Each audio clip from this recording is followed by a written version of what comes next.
मामचंद भाई ने बात बताई कि ये धरना, अभी राजेश भैया आप लोग पूछ रहे थे कि धरना चल क्यों रहा है। एक सरकार का नियम है कि भूमि अधिग्रहण नियम, उसके तहत सरकार ने किसी कंपनी के लिए यहाँ पे किसानों की जमीन लेने का फैसला किया और उन 3 गांव की जमीन का अधिग्रहण करने के लिए उन्होंने का अध्यादेश जारी कर दिया कि यहाँ पे जो जमीन अधिग्रहण करी जाएगी।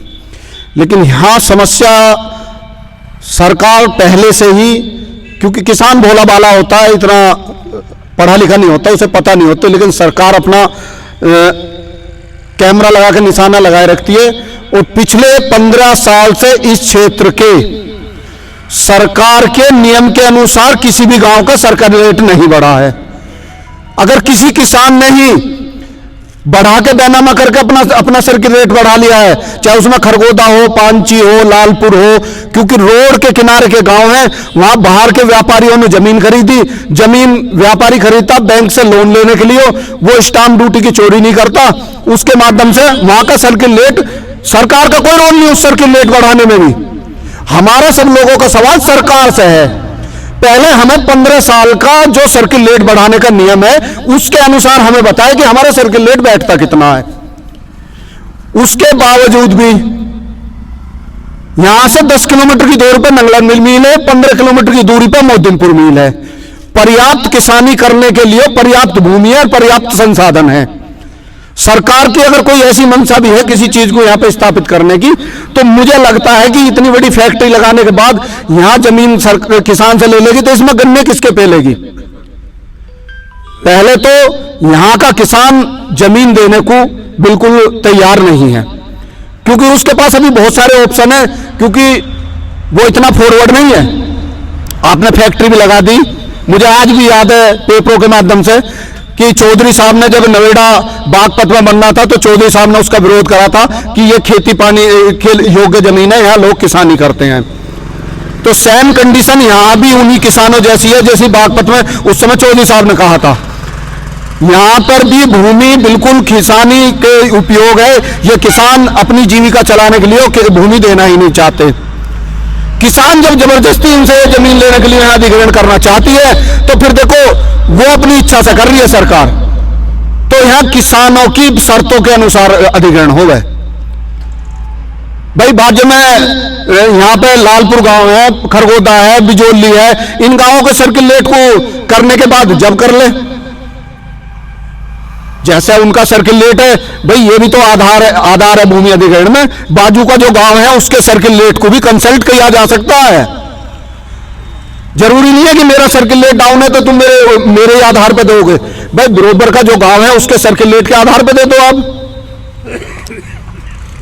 तो इस विरोध में यहां पर सभी लोग किसान, जब सरकार ने कोई लगातार पिछले 1 महीना से किसान संघर्ष समिति जितने भी यहां पर सरकार के नुमाइंदे हैं, सांसद और विधायक और जिला अध्यक्ष, और इन लोगों के घर पे जाने के बाद जब कोई आश्वासन नहीं मिला तो फिर डिसीजन धरने का रहा।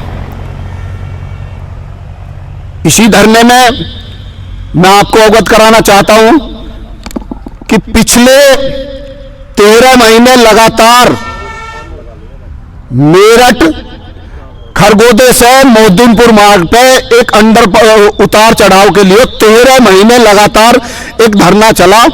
वो धरना आज हमारे बीच में महावीर भड़ाना जी है, ब्रह्म सिंह मास्टर जी है, हवलदार जी है, इन सब लोगों की अध्यक्षता में वो वहां पे धरना चला और एक सफलता 13 महीने में सफलता मिली। इन लोगों ने लड़ा, हम लोगों ने इनसे भी जाके खुशामद करी कि आप लोगों का अनुभव, क्योंकि वहां पे भी किसानों की लड़ाई लड़ रहे, तो आपके अनुभव की वहां पे भी जरूरत है।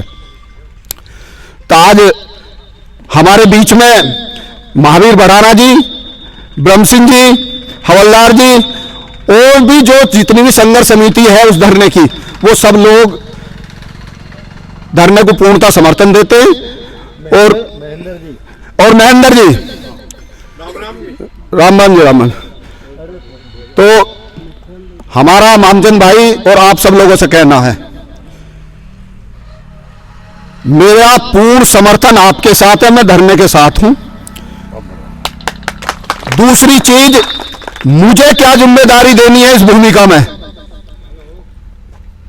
पब्लिक के बीच में जाना, अधिकारियों से, क्योंकि सब तरह की टीम बनानी पड़ेगी। हम यहां बैठे रहे धरने पे, वो एक कहावत है ना कि जंगल में मोर नाचा किसने देखा। जब तक हम यहां बैठे हैं ये चीज सरकार को पता ना चले या सरकार के कोई तनमन दर्द ना हो, क्योंकि सरकार बहुत अच्छी है। इसका एग्जाम्पल है कि 1 साल तक तो दिल्ली में किसान इनकी आंखों के सामने बैठा है, तो तब इनके जू नहीं चली। तो यह भी हमें सोचना पड़ेगा कि हम इनको कहां से परेशान कर सकते हैं। जब तक हम इन्हें परेशान नहीं करेंगे तब तक ये हमारी परेशानी नहीं बुझ जाएगा आके। तो यह भी हमारी समिति को तय करना पड़ेगा कि इन लोगों को कहां से, सरकार के लोगों को, भाई हम यहां बैठे हैं तो इन्हें दर्द कैसे हो, दर्द के बारे में भी हमें सोचना पड़ेगा। मैं तो अभी गाड़ी में बैठे बैठे एक सुझाव आ रहा था मेरे मन में, मैंने कि संघर्ष समिति से जाकर बात करेंगे। तत्काल में इनका एक चुनाव चल रहा, उपचुनाव, और हमारे पश्चिम में हमारे नजदीक है मीरापुरी। मैं तो सबसे रिक्वेस्ट करूं, यार ये रिश्तेदारी है, 5-4 दिन को उन लोगों चल ले, या तो हमारा सर्किल लेट बनाओ, ना तो अपने यार रिश्तेदार उसके हम ना दे रहे वोट। देखो थोड़ा घना इन्हें परेशान करना पड़ेगा, वहां गांव गांव चलो, और भाजपा को वोट नहीं, अगर ये किसान को लूटते भी तो हम वोट नहीं देने के, क्योंकि ऐसा कोई आदमी नहीं है यहां जिसकी रिश्तेदारी मीरापुर विधानसभा में ना हो। जब तक इन्हें देखो सरकारों को और पार्टियों को वोट की लालच होता, वोट की डर होता, और हमारे सामने भी एक छोटा सा यही एक रास्ता है, इसमें ज्यादा हमें कोई मेहनत भी नहीं करनी, और हमारी मेहनत से योगी का और मोदी का दोनों का इलाज हो जाएगा। क्योंकि इनके लिए महत्वपूर्ण है, तो चुनाव पीछे को हटा दिया, वोटरों ने कह दिया हम तो गंगा नहाने जा रहे हैं, डर गए, डरती ने चुनाव पीछे हटाया। अब जब ये हमारी ना सुन रहे तो हम रिश्तेदारों से ना कहेंगे अपनी पीड़ा जाके, अरे भाई हम लूट लिए, इन्होंने लूट कर रहे हैं हमारे गैल में। मैं तो कह रहा हूं सरकार अधिग्रहण करना, हमें जमीन, हमें पैसा मत दे। 100 किलोमीटर के दायरे में जहां हमारी जमीन अधिग्रहण कर रहा, 100 किलोमीटर के दायरे में हमें 4 गुना जमीन देते, जहां तेरा जी करता हो किसान आदमी खेती कर लेंगे। जब हमें इस रेट में जमीन कहीं नहीं मिल रही 100 किलोमीटर के दायरे पे, आ जाओ एकदम भाई, 100 किलोमीटर के दायरे में इस रेट पे हमें कहीं जमीन नहीं मिल रही, तो हम तुम्हें क्यों देते हैं भाई? हम किसान आदमी है, यहां जमीन देके जमीन ही तो लेंगे जाके। अगर कहीं 100 किलोमीटर के दायरे में 10 लाख रुपए बीघे जमीन मिल जाए, पता ना सरकार कैसे गुना भाग साथ हमें पैसा दे रही है। वो कह ले लो पैसा ही बतेरा, जाओ तुम अपने घर को। हम तो सरकार से पूछा अगर कहीं 100 किलोमीटर के दायरे में इस रेट में जमीन मिल रही हो तो चलो तुम हमारा अधिग्रहण कर लो, 4 गुना का इतनी हमें क्यों मामजन भाई?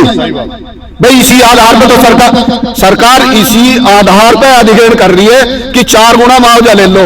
हम 4 गुना मुआवजा ना हम लोग कह रहे हैं हमें जमीन दिवा दे कहीं, 1 बीघे के बदले में 4 बीघे जमीन अगर 100 किलोमीटर में कहीं मिल रही हो तो हमें दिवा दे, हम भी जाके ले लेंगे। तो बहुत सारी चीजें हैं। मेरा तो जो मेरे मन में सुझाव थे मैंने संघर्ष समिति के सामने रख दिए। संघर्ष समिति जो हमारे लिए आदेश करेगी, जिस तरह से भी आदेश करेगी, क्योंकि भाई मैं तो आपके परिवार का हिस्सा हूं। सेतकुआ, बरहानपुर, खड़खड़ी, छतरी, भवनपुरा, अतराड़ा, लालपुर, पांची, कैली, कूड़ी, कपट्टा, भाई सब एक मोहल्ले ही तो हैं। और जब आप लुट जाओगे तो मैं आबाद होकर क्या करूंगा? आपकी लड़ाई मेरी लड़ाई है। मैं तो यही आपके बीच में इसी बात के लिए लेकर आया कि आप आज के बाद जो मेरे लिए धरने के लिए मेरे सहयोग की जो मुझे आदेश करोगे, मैं 24 घंटे आपके साथ तैयार हूं, चाहे गांव टू गांव लोगों के पास जाना पड़े। सबसे पहले हमें नीतियां बनानी पड़ेंगी, क्योंकि ये एक दिन की लड़ाई ना, ये बिल्कुल स्पष्ट मान लो, क्योंकि ये सरकार हमारी नहीं है। हमारा तो पागल बना के मंदिर और मस्जिद दिखा के हमसे वोट ले ली गई है, लेकिन ये बिल्कुल स्पष्ट है सरकार हमारी नहीं है, कहीं से कहीं तक भी हमारी नहीं है। हमारी नहीं है तो दूसरों से लड़ने के लिए मजबूती से चलना पड़ा, क्योंकि ये हमसे हमदर्दी नहीं करेंगे।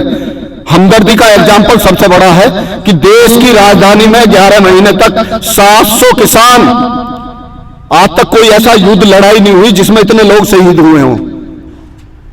हम अपने अधिकारों के लिए 700 किसान शहीद हो गए, लेकिन इस देश के प्रधानमंत्री और गृह मंत्री किसी की कान पे जू नहीं चली। इन्हें कुर्सी का डर होता, जब दिखा इन्हें कि इस कुर्सी पर नुकसान हो सकता, तब इन्होंने बैकअप करा और तब किसानों से बात करी। अरे तू कोई हमें चीज दे रहे हो, सरकार किसानों को कोई चीज दे रही है और किसान उसे लेना नहीं चाह रहा, तो तुम जबरदस्ती क्यों कर रहे हो? क्या मामला है? हमारी जमीन हम नहीं देना चाह रहे, तुम यहां फैक्ट्री बनाना चाह रहे हो, हमें पर्याप्त ऐसा दे दो जिससे हमारी जीविका चल जाए। सारी चीजें क्लियर करे सरकार। मैं ज्यादा न कह के अपनी वाणी को ही विराम देता हूं और पुनः संघर्ष समिति से कहता हूं कि जो मेरे लिए आदेश होगा संघर्ष समिति का, मैं उस पर पूरी तरह से पालन करूंगा। सभी को राम बाम जी।